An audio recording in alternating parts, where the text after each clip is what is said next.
I try my best. Nag-improve na ba ka man? Nung umpisa. Pero nung naging busy ka na, hindi na. Ang kulit. Hindi totoo yan na pagka, alam mo, pag walang ginagawa kasi isa, naghahanap. Oo. Yung anak mo, o ganito. Yung kwarto niya. Hi there, this is Chinky Tan. Ako po si Novi Antan. Yes, today po, Happy Wife, Happy Life section po natin at talagang session po natin. Ang pag-uusapan po natin today is how to keep your sanity as a couple during ECQ. Yes, ECQ is the Extended Community Quarantine.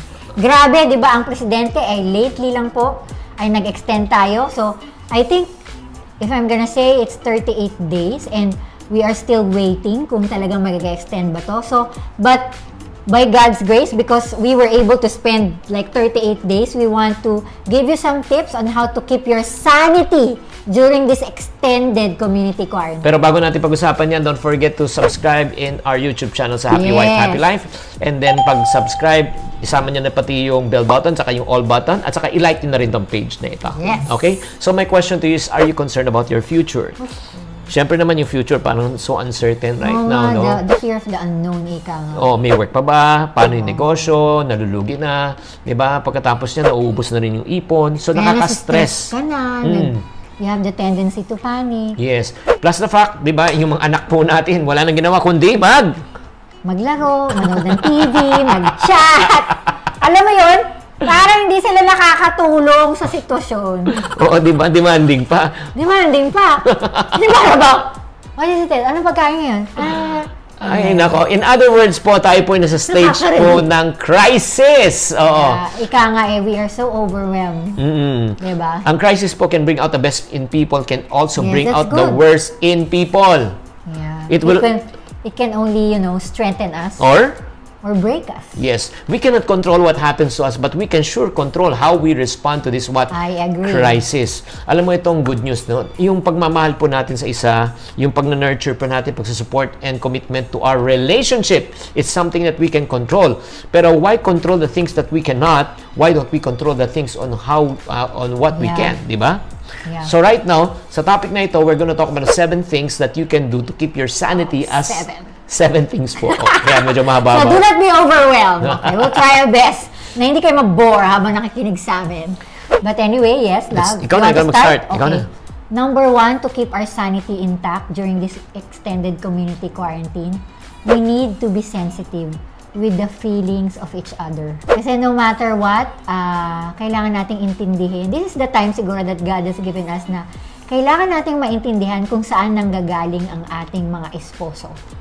Okay? Kasi we were brought up, I realize kami 21 years na, we were brought up in different backgrounds. Pero pag may dumarating na crisis, lumalabas yung trigger points mo, no?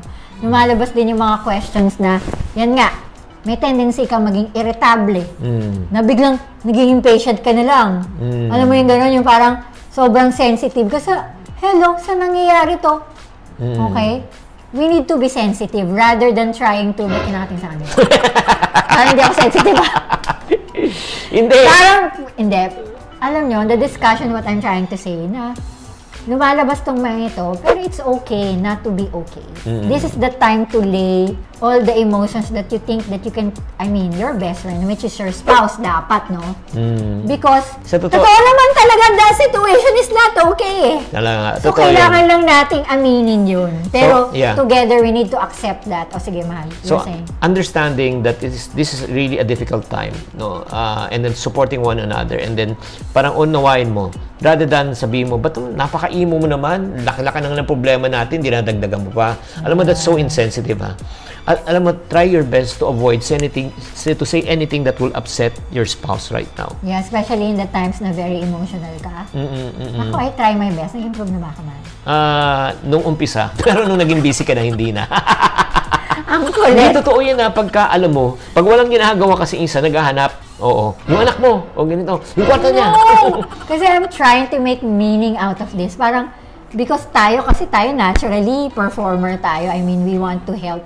Pero parang, how can we help? So, maybe, this is the time. And I thank you na in-honor mo din yun na you have given me space for me to able to find myself din. Of course. Of what can I do during this time of quarantine. Kasi, syempre, ang hirap nun eh, di ba? Like kami, magkakasama kami, syempre, pero yung mga kamag-anak mo malayo, anong ginagawa na, so you think about it as well. But, you know, this is the time to really understand one another. Yes. Rather than trying to, ayun na naman, gano'n na naman yun. Okay, So, let's go to number 2. Let's go to number Medyo 2. mahaba kasi ito. Yeah. Number 2, be aware of the challenges. When you That's say good. challenges, ignoring the problem will not solve the problem. It will just make the problem go worse.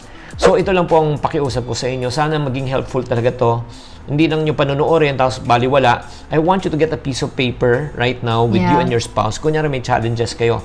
Gusto ko isulat nyo talaga ngayon talaga. Ano ba talagang problema talaga natin? Ano yung mga challenges na experience natin? Yeah. So, number 1, kapos na tayo sa income. Paano na wala na akong work? Sulat mo lang lahat, di ba? Yung anak natin medyo nagre-rebelde.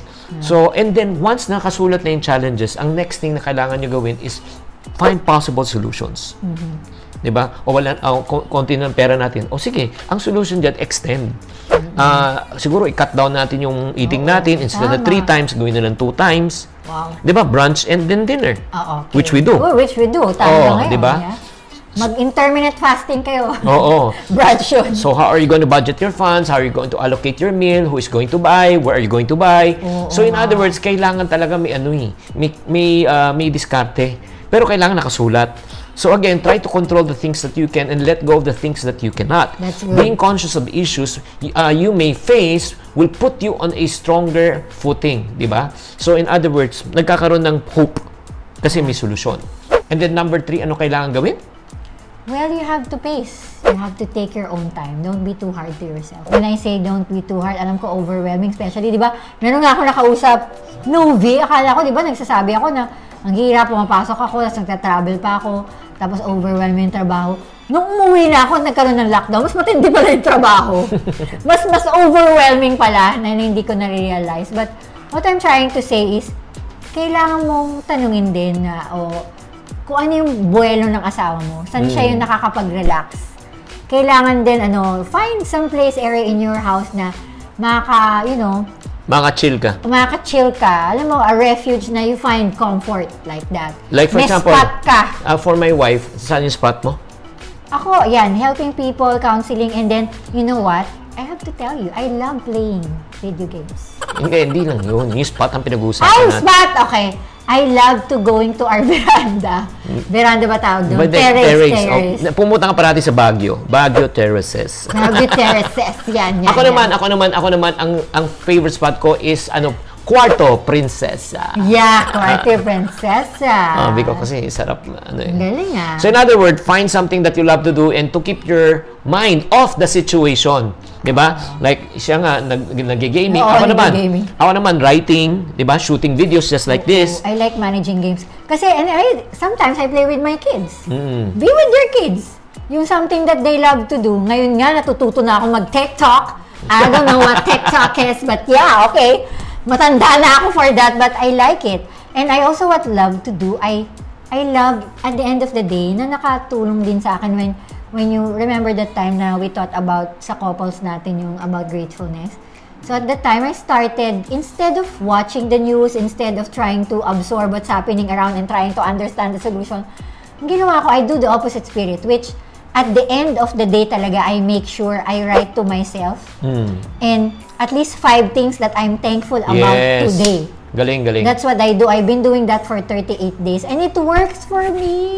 Yung parang, ano yung mga gusto mong pasalamatan for the day na talagang number 1, buhay ka pa. Number 2, kumakain ka pa. Yeah, number 3, ang dami. malusog kayong lahat. Alam mo, if you still count your blessings, yun yung sinasabi niya, yung me time, diba? It will really help you and your family.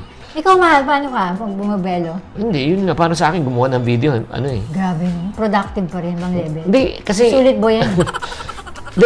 In a day, I do at least 2 or 3 videos. For me, Grabe, diba? and I write, and I think of ideas. Yun nga, I encourage people. Well, that's how he defines it. Ako, hindi ako yan. So, para sa akin talaga, yun ang pinakamahalaga. Di ba? Yes. So, again, ang pinag-uusapan po natin dito para hindi kayo mawala is how to keep your sanity yes. as a couple during Balik ulit tayo doon. ECQ. Pero ito po, medyo mahaba-haba na po. Magkakaroon tayo ng part 2 nito on how to keep your sanity during enhanced community quarantine. Ang pinag-usapan po natin dito, there are 7 things. Let's talk about number 1, be sensitive with the feelings of each other. Yeah. Okay. Number 2, be aware of their challenges and then think of ideas on how you can solve it. And then number 3, take your own time out. Okay? Yeah. Yung hanapin mo yung spot mo, hanapin ko yung spot ko, hanapin mo yung ano ginagawa mo, hanapin ko yung ginagawa ko. In other words, walang basagan ng trip! Hindi, totoo yun, di ba? Oo. Kasi alam ka na, ikaw lang may karapatan na ma-distress. Tama. Oo.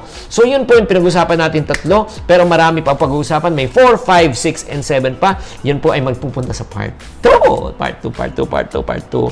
Guys, I hope that we have enlightened you.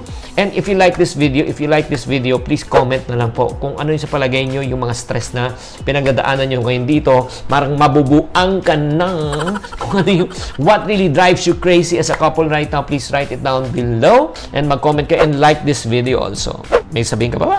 Kung may happy wife, may happy life! bye!